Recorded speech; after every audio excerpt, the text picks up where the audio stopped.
Good. So Turkish Get Up, reason I think it's such a good exercise is it's a completely full body exercise, and it's like an expression of how well your body can move in conjunction, joints talking to each other. It's a great mixture of mobility and stability, all the things we're kind of looking for. It's not something where you can break it up, but it's not like a stability drill or a mobility drill. It's all in one, which is a great reason to use it. When you'd use it would be, I like to use it as a bit of an activation at the beginning of a session, a bit of a warm-up. You don't really want to use it as a finisher. You don't really want to go to fatigue on it too much, because then it's sort of compromised in the technical aspects. And who you can use it on pretty much anyone. Doing like a naked get up, which is a get up without a kettlebell. You can do on pretty much anyone. It doesn't load anything too much, doesn't load the back too much, doesn't really load the shoulders too much if you're doing it without any weight. So it can really be regressed, and you can also break it up into its steps. So it's made up of minimum seven steps, and you can break it down. You can do the first 3 steps, so you can do the full get up, or you can do the first one. It sort of depends what you want to be working on with your clients. And you can do it in reverse as well, which is always fun. So we're just going to go through the setup of the get up. So if you take a lie down, and you go hands together, feet together. So like everything, nice straight line. This is what we call like a sweat angel. So if you think about like if you're in the snow doing some angels, just come out. That's it, and just come out to about 45 degrees. That's it. You don't want to be too much wider than that. That creates a bit of instability. It also, the great thing with a get up, it's a bit of a screen in itself. So it's kind of like, if you haven't done an FMS for someone, it's good to do a Turkish get up, because it will show where if they have lack of mobility or stability in any area. And it's also, it tests asymmetries. So you do one side and then you do the other side. So it's a good kind of screen and test to see where they're at that moment in time. So from this position, if we go right arm up, and then we're going to bend the right knee, sorry, nice and flat. So you want foot nice and flat, knee at about sort of 90-degree angles, okay? First of all, we can talk about packing the shoulders. If you've got any sort of weight going through the hand and down to the shoulder, you want it nice and packed. If it's too loose, it can cause impingements, can cause some issues. So what I like to do is I pull the arm and I say resist my pull. That packs their shoulder. Yeah, so that just gets them feeling what a packed shoulder feels like, essentially. So, packed shoulders, feet are nice and flat, that leg's nice and straight. We're going to go to the first stage, which is up to the elbow on the left-hand side. What a lot of people get wrong with this is they think it's like a crunch. They think it's a straight crunch using rectus abdominis, all that sort of stuff. You get a lot of people doing it, coming up, and you'll see their straight leg rise, because they're trying to get stability from their hip flexors. The hip flexors are kicking in, and that's how they're getting the movement. I like to look at it more as a roll. So leading with the hips and pushing through this foot without using the shoulders, just tilt the hips if you can away from me. That's it. That's the start of the first movement. Right glute gets activated, the hip tilts. That's the start, yeah?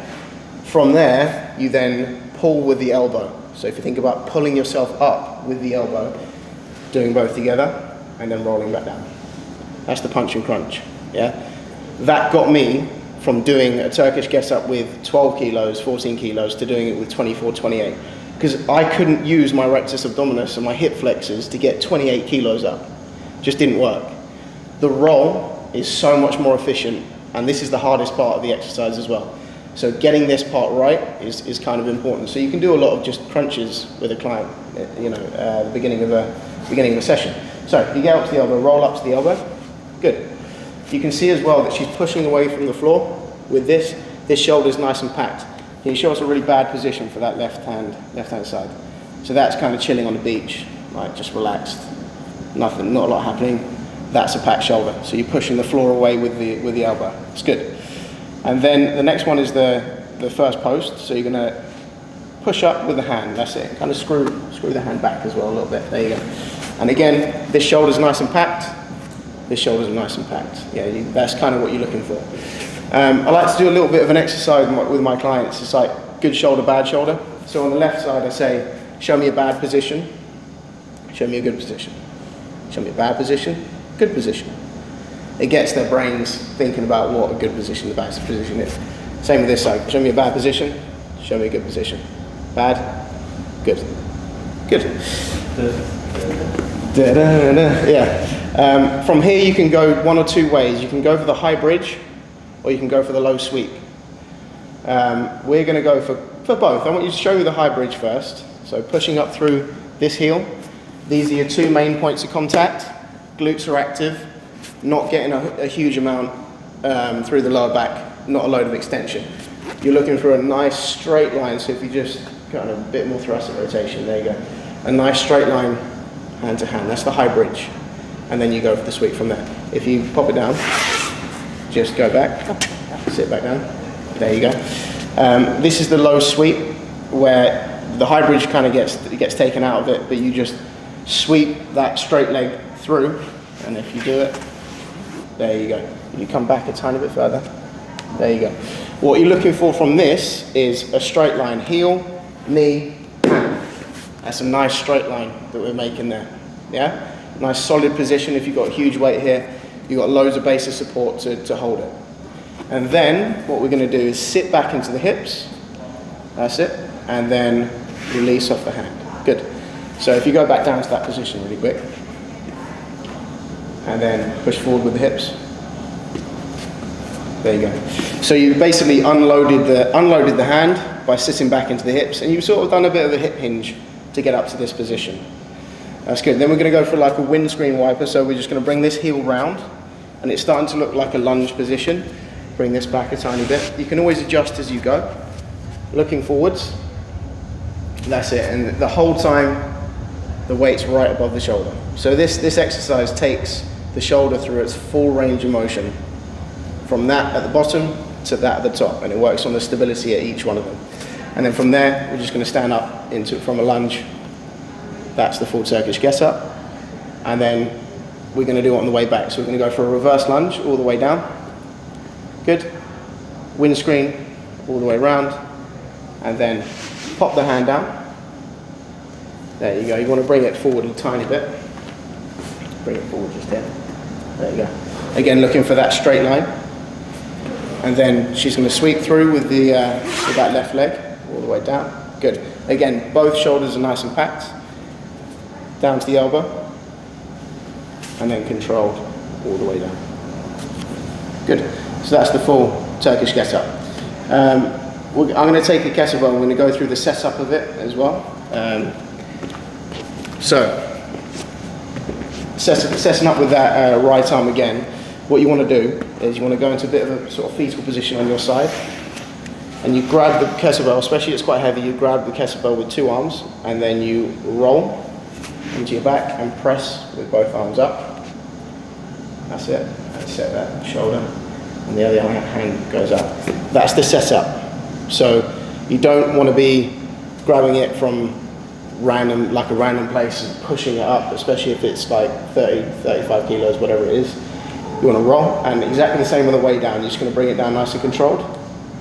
Two hands, that's it. Bend up, and then roll out. And that's how you put it down, essentially. So that's the TGU. And then you swap sides. Yeah. And then do you want to show how to swap sides? You can sort of halo it round. That's the sort of fancy way. Or if it's on this side, you can literally just turn yourself around and then hit the other side. Yeah, that's it. Any questions regarding the TGU? No? Any coaching cues anything that, have you tried it with any of your clients and something they're getting wrong, or? There's a good cue for when you were talking about the hip flexing thing at the start. Yeah. If you dorsiflex the foot on the straight leg, so on the straight leg, if you pull your toes up, that Yeah. actually really helps to stop the leg lift. It stops, yeah, it stops the reflexes kicking in, yeah. And concentrate on sliding your foot away rather than, so as you do the roll, you almost push your heel away from you. Yeah, and you get a bit of that slide. Yeah, a little bit of a slide, yeah. Also, sort of pushing through. What we find as well on the way down, especially if there's, if they're lifting a little bit of weight, if you go to the elbow, from here, people find it very difficult to control the way down. They kind of, if you just sort of do that, that's kind of what happens. Especially if you go heavy.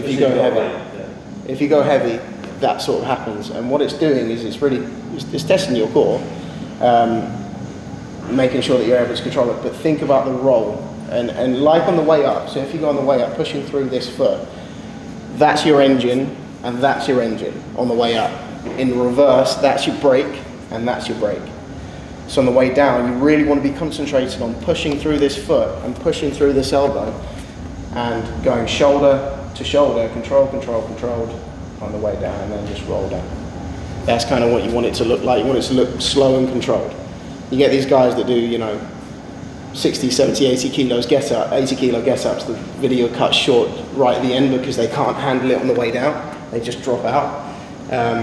That's the full Turkish get-up in its sort of purity. So stand up. So thinking about pushing through that foot and pushing through the elbow, same on the way up, push through the foot, pull the elbow, is a good way to think about it. That's it.